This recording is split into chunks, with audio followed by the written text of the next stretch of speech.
لبيك اللهم لبيك لبيك لا شريك لك لبيك إن الحمد والنعمة لك والملك لا شريك لك.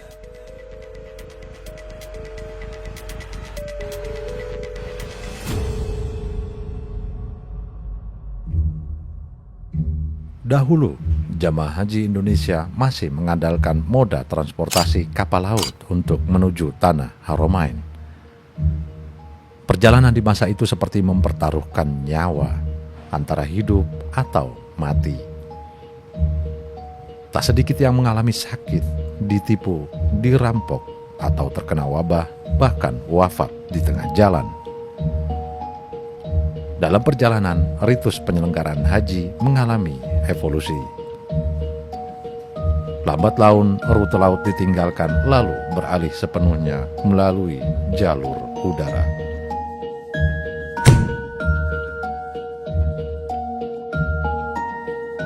Sebelum abad 18 dan 19, tidak banyak catatan yang bisa dijumpai bagaimana jejak kaum muslim Nusantara menuju tanah Haramain guna menyempurnakan rukun Islam kelima. Kala itu, moda transportasi laut umumnya menggunakan kapal layar dan menumpangi kapal niaga. Dengan kata lain, belum ada armada laut yang beroperasi sepenuhnya melayani angkutan jamaah haji dari Nusantara menuju Mekah. Temuan Saleh Putuhena dalam historiografi haji pada awal abad ke-15 disebutkan, belum banyak pedagang Nusantara yang berada di wilayah pelabuhan Arab. Pedagang Nusantara yang berasal dari Sumatera baru dijumpai pada akhir abad ke-15, terutama di pelabuhan Aden, Yaman, dan Hormuz di Persia. Menurut Aziumardi Azra, dalam jaringan ulama Timur Tengah dan Kepulauan Nusantara abad 17 dan 18, melacak akar pembaruan Islam di Indonesia diperoleh bahwa pada awal abad 16, sebuah sumber dari Venesia melaporkan bahwa terdapat 5 buah kapal niaga Aceh yang berlabuh di Jeddah.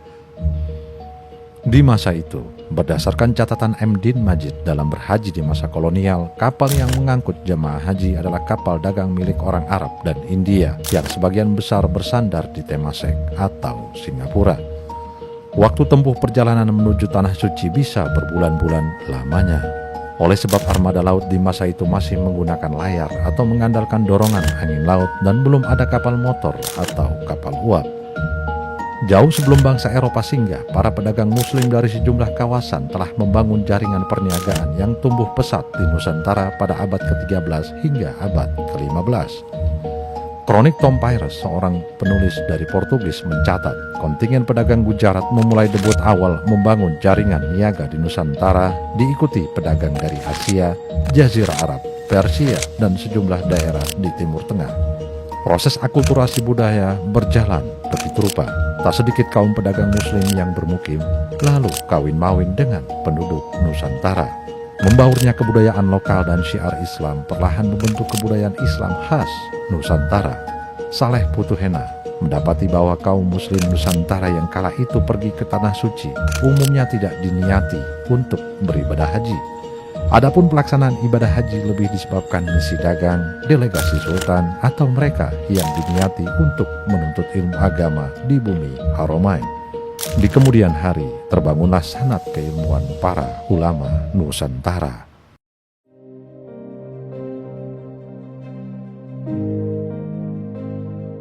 Pada abad 15, Belanda berlabuh di bumi Nusantara dalam rangka mencari rempah, cengkeh, dan komoditas alam lainnya yang diperlukan dan bernilai tinggi di pasar Eropa, sekaligus menggeser dominasi perniagaan Portugis di Asia maupun para pedagang muslim. Melalui perusahaan dagang Hindia Timur atau Verenigde Oost-Indische Company atau VOC, ekspedisi niaga itu dipimpin oleh Cornelis de Houtman yang pada tahun 1562 melabuhkan kapalnya ke Banten. VOC mulai beroperasi penuh di sejumlah wilayah Nusantara pada abad 1600-an hingga akhir abad 18. Setelahnya, VOC dinyatakan bangkrut oleh sejumlah faktor, antara lain wabah korupsi para pegawainya, maraknya perlawanan dari rakyat Indonesia yang banyak menguras biaya, serta kemenangan Napoleon Bonaparte dalam Revolusi Prancis yang tentu saja berdampak pada jatuhnya Belanda di bawah kuasa Prancis. Setelahnya, fase kolonialisasi di Nusantara berlanjut dari VOC ke pemerintahan Hindia Belanda. Di masa itu, animo umat muslim Nusantara untuk berhaji semakin meluas. Selain tentunya ada pula jemaah yang setali mendalami ilmu agama. Pihak Belanda melihat potensi itu sebagai sumber pendapatan yang menggiurkan, namun lain sisi dianggap ancaman.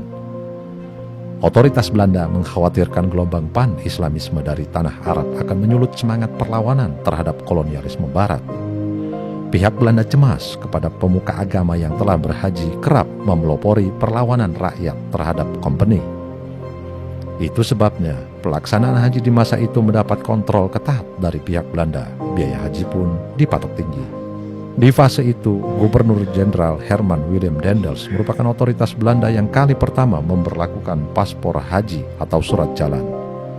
Paspor haji di masa itu berupa selembar kertas yang memuat jenis kelamin, usia, tinggi badan, bentuk hidung, mulut, dagu, jenggot, atau kumis. Daendels pula yang memikirkan pelabelan status haji bagi mereka yang telah berhaji. Tujuannya tidak lain untuk mengidentifikasi jamaah haji yang tiba di tanah air. Label yang disematkan semata-mata untuk mewaspadai gerakan pemberontakan yang kerap dimotori oleh mereka yang pulang haji. Saat terjadi perubahan politik di Eropa, Inggris mengambil alih Belanda dari kendali Napoleon Bonaparte, termasuk di Hindia Belanda. Di masa pendudukan Inggris, Sir Thomas Stamford Raffles hanya melanjutkan apa yang telah dilakukan oleh Daendels. Dalam konteks haji, pandangannya pun semirip dengan Daendels. Dalam bukunya History of Java, Raffles menyebut haji sebagai pendeta muslim yang dinilai sebagai kelompok yang berbahaya atau pemberontak. Setelah konvensi London pada 13 Agustus 1814, Inggris menyerahkan kembali Indonesia kepada Belanda. Upaya Belanda dalam menekan kaum muslim Nusantara untuk berhaji tidaklah surut. Pada 18 Oktober 1825, otoritas Belanda menerbitkan resolusi haji yang tujuannya untuk menekan arus jemaah haji. Aturan itu tidak disiarkan secara luas, namun diedarkan secara rahasia ke setiap keresidenan agar tidak terjadi gejolak. Belanda merasa kecolongan dan was-was oleh laporan permohonan paspor 200 orang calon jemaah haji dari keresidenan Batavia. Itu sebabnya, melalui resolusi haji 1825, otoritas Belanda memberlakukan biaya sangat tinggi sebesar 110 gulden untuk permohonan paspor dan aturan denda sebesar 1000 gulden bagi mereka yang tak mengantongi paspor haji atau surat jalan. Dapat dibayangkan bila mata uang 1 gulden India Belanda itu setara dengan 8 juta rupiah, maka berapa banyak uang yang harus disiapkan oleh para jamaah haji. Di masa-masa itu, jasa armada laut mulai bermunculan dan momen haji dianggap bisnis yang menggiurkan.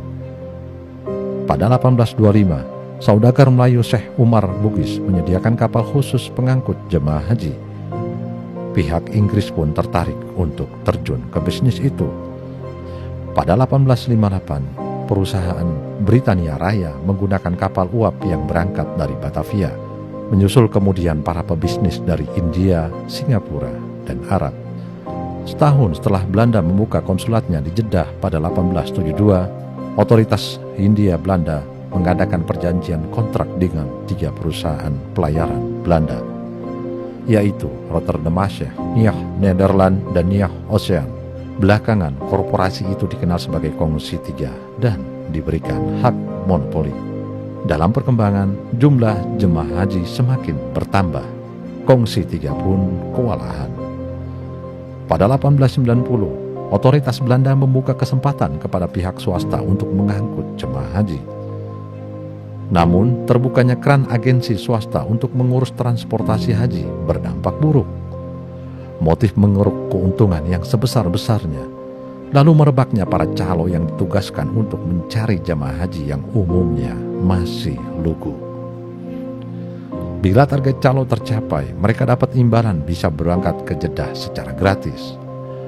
Beberapa agensi haji kerap melakukan penyimpangan, antara lain Biro Haji Herklots dan Al-Sugov yang paling disorot melakukan malpraktik. Agensi Haji Herklots didirikan oleh Gregorius Marianus Herklots, seorang Indo-Belanda kelahiran Indramayu. Berbekal izin konsul Belanda di Jeddah, Herklots memulai bisnisnya dengan mencarter kapal uap British India Steam Navigation Company Limited yang memulangkan jemaah haji dari Arab ke Jawa. Saat membutuhkan suntikan modal, Herklots berhasil menipu Syekh Abdul Karim, salah seorang penguasa Mekah. Kepada Syekh Abdul Karim, Herklots mengaku bernama Haji Abdul Hamid. Ia pun mendapat modal bantuan sebesar 150.000 gulden. Meski telah disuntik modal, Herklots tetap saja melakukan aksi pemerasan kepada jemaah haji yang ingin kembali ke tanah air. Meski telah membayar ke agensi Herklots begitu mahal, jemaah tetap harus merogoh kocek dalam-dalam untuk perjalanan dari Mekah ke pelabuhan Jeddah. Tiba di Jeddah, jamaah juga tidak bisa lekas pulang, mengingat kapal yang disewa oleh Herklots tak sebanding dengan jumlah jemaah haji yang harus dilayani. Akibatnya, lebih dari 2.000-an jemaah haji yang terkatung-katung di Jeddah sambil menunggu kapal charteran tiba. Meski kapal charteran Herklots berjenis Samoa itu bertonase besar, namun kapal ini tidak menjamin sarana kesehatan maupun keamanan, terlebih juga melampaui kapasitas. Sehingga di atas kapal, para jemaah harus berjubel tanpa ventilasi yang memadai dari dek atas hingga bawah. Din Majid dalam buku Berhaji di Masa Kolonial mengisahkan kesaksian seorang istri yang kehilangan suaminya dan harta bendanya saat menumpangi kapal milik Herklots itu oleh sebab hantaman badai di tengah laut. Dilaporkan saat badai menerjang kapal, 100 orang dinyatakan meninggal. Belakangan diketahui bahwa kapal Samoa yang disewa oleh Herklots merupakan kapal pengangkut batu bara dan tidak dirancang untuk mengangkut penumpang. Atas insiden itu, Herklots sempat dibawa ke meja hijau, namun dalam persidangan ia dinyatakan tidak bersalah. Sementara malpraktik yang dilakukan oleh agensi Al-Segov yang dipunyai oleh Muhammad bin Ahmad Al-Segov adalah mengakali para jemaah haji yang tak punya modal untuk berhaji dengan cara memberikan hutang dan terikat kontrak kerja untuk menjadi budak di perkebunan Al-Segov di Pulau Cocos, Australia. Firma Al-Segov berpusat di Singapura dan melayani transportasi haji dari Singapura ke Jeddah. Banyak jamaah yang terjebak hutang dan menjadi budak di perkebunan itu selama lebih dari 10 tahun. Oleh sebab kontrak kerjanya pun berjalan semaunya. Setelah mendapat laporan, otoritas Belanda memoratorium agensi Al-Segov. Sepanjang koloni Belanda, setidaknya beragam regulasi yang mengatur tentang pelaksanaan haji pernah diterbitkan pada 1825, 1827, 1830, 1831, 1850, 1859, 1872, dan terakhir tahun 1922. Regulasi yang memuat administrasi, transportasi, kesehatan, hingga monitoring ideologi jamaah setelah melaksanakan haji. Setelah Hindia Belanda jatuh ke penguasa Jepang, tidak ada perubahan signifikan terkait penyelenggaraan haji. Konsentrasi Jepang kala itu terfokus pada mempertahankan kawasan Pasifik dari kemungkinan agresi sekutu.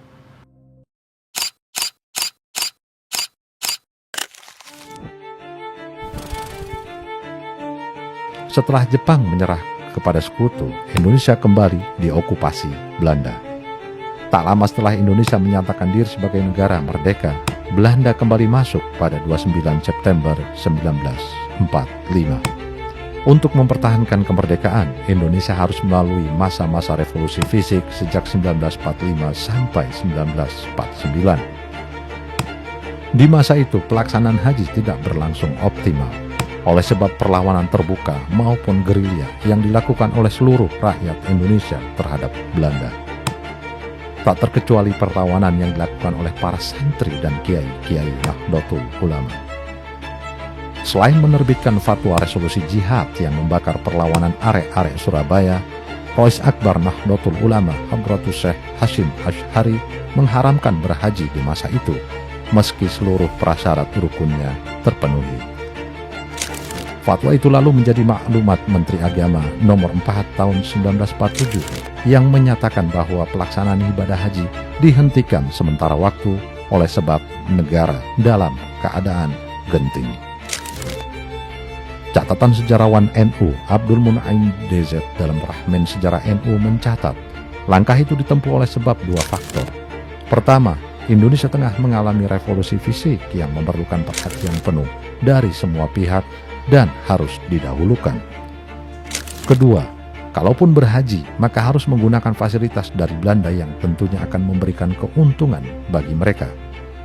Melalui fatwa itu, umat Islam dapat tetap bersiaga menghadapi agresi militer Belanda pertama pada 1947 dan agresi militer Belanda kedua pada 1948 sampai 1949. Namun, di masa-masa itu, otoritas Indonesia sempat membentuk misi haji.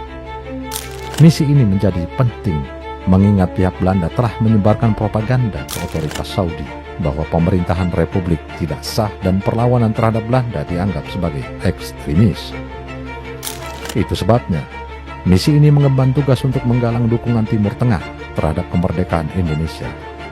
Misi haji pertama dibentuk pada 1948 dan dipimpin oleh Kiai NU asal Solo, yaitu Kiai Muhammad Adnan atau akrab disapa Den Kaji. Beliau tercatat pernah masuk dalam jajaran Suriah PBNU di era Hadratus Syekh Hashim Asy'ari di tahun 40-an. Saat itu, bendera merah putih sempat berkibar saat wukuf di Padang Arafah. Para mukimin pun terharu melihat kibaran sang saka merah putih, hingga akhirnya pengakuan dari negara-negara Arab terhadap kedaulatan dan kemerdekaan Indonesia terus berdatangan. Pada tahun 1949, pemerintah Indonesia juga membentuk misi haji kedua yang misinya juga serupa. Setelah pengakuan kedaulatan, kondisi Indonesia juga belum pulih sepenuhnya oleh sebab efek dari revolusi fisik melawan Belanda. Namun, animo berhaji justru semakin pesat pertumbuhannya. Saat Kiai Wahid Hasyim menjadi Menteri Agama, urusan haji mulai diperbaiki. Ia menetapkan kebijakan pelaksanaan haji diatur sepenuhnya oleh pemerintah melalui bagian urusan haji dari Kementerian Agama. Dalam pelaksanaannya, pemerintah bekerja sama dengan Yayasan Perjalanan Haji Indonesia atau PHI. Kebijakan ini dimaksudkan untuk memudahkan penyelenggaraan ibadah haji dan menyelamatkan calon jemaah dari malpraktik pihak-pihak tertentu. Yayasan PHI sendiri dibentuk sebagai rekomendasi dari Kongres Muslimin Indonesia pada Desember 1949 yang secara formal baru berdiri pada 21 Januari 1950. Di masa-masa itu, pemerintah mulai menerapkan sistem kuota haji, dahulu disebut kuotum untuk setiap daerah. Begitu pula dengan ketentuan haji bagi pegawai negeri yang hendak pergi berhaji yang berhak mendapat cuti selama 3 bulan. Pada musim haji 1952, jumlah jemaah haji membludak untuk ukuran pada masa itu. Sebagaimana catatan Kementerian Agama yang mencatat 14.000-an jemaah haji diberangkatkan. Di masa itu pula, secara perdana pemerintah membuka layanan transportasi udara. Meski tiketnya lebih mahal 2 kali lipat dari armada laut. Itu sebabnya mayoritas jemaah haji masih memilih transportasi laut. Dalam catatan, jumlah jemaah haji yang berangkat menggunakan kapal laut sebanyak 14.031 orang dan pesawat sebanyak 293 orang. Pada tahun 1952, pemerintah membentuk PT Pelayaran Muslim sebagai satu-satunya panitia haji. Dalam perkembangan, pada 1960, pemerintah menerbitkan aturan pertama tentang penyelenggaraan ibadah haji melalui Peraturan Presiden Nomor 3 Tahun 1960 yang kemudian dibentuklah Panitia Negara Urusan Haji yang berganti nama menjadi Panitia Pemberangkatan dan Pemulangan Haji. Namun, lembaga ini kemudian dibubarkan pada 1964 dan kewenangannya diambil alih oleh pemerintah melalui Dirjen Urusan Haji. Setahun kemudian, pemerintah melibatkan PT Arafat dalam penyelenggaraan urusan haji yang khusus melayani perjalanan laut dan mampu memberangkatkan 15.000-an jamaah haji. Namun pada tahun 1975, PT Arafat dinyatakan pailit setelah mengalami kendala keuangan dan gagal memberangkatkan jemaah haji. Pada tahun 1979, melalui keputusan Menteri Perhubungan, pemerintah memutuskan untuk meniadakan angkutan kapal laut dan sepenuhnya menetapkan bahwa angkutan haji hanya dilakukan melalui pesawat. Selain harga tiketnya yang berangsur terjangkau, melalui pesawat rute perjalanan juga semakin singkat. Dan mulai saat itulah hingga kini layanan transportasi haji sepenuhnya menggunakan jalur udara.